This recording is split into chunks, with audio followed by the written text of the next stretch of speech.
O pehe ai whakarea koe i he toi tapu whakatonga. Koe toi tapu whakatonga ke kehe, pakuna whakarea ke kehe pe. Pak pehe ai whakarea koe ni. Mo urea whakalotolahi ki Jerusalema. Mo urea whakalelu ki Jerusalema. O whanongonongo ki ai mea koe ni. Koe whorwhora ina e o tua ke tala ke kaupalofita. Kaupalofita, mo urea ki kakai koe o Jerusalema.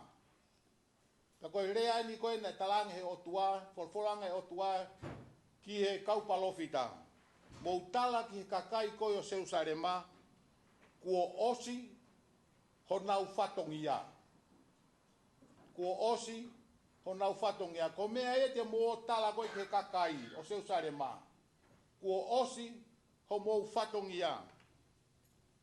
Te koe e whakarea e taha. Koe e whakarea taha i toi tapu ka pālangi o kupehe ai. You have suffered greatly. Pon toi whakarea e toi tapu e taha ka pālangi. You have suffered long enough. Kua fuoloa ho whetau laki. Ka mo taka kau mai i he ngai taimi o i whaingata. But today, ka koe aho ni. You have a rest. Maloloa.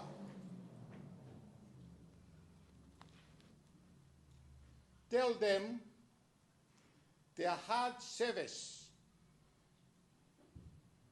has been completed. Tala kia te nau tolu. Ko mo ngaue mate aki ko lava ia.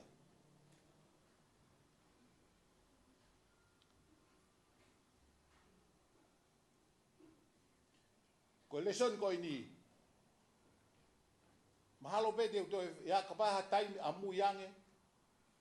Te uwhenga ke te whakamala ala ange. Ae pui tua o erea ko ini. He pau pe koe ano pui tua o erea ko ini.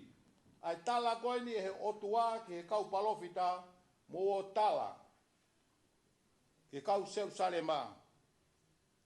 Ko osi ka kato. Ho nau ngai whatongia ka mou mao e māloloa. Koe himi whakatatau ki he whakamatala mai, nai himi manakoa o mere.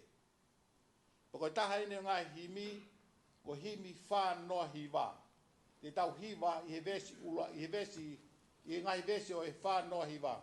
Ko kore atu kau punake koe hua hiwa mihena, koe kusana punake a kueni.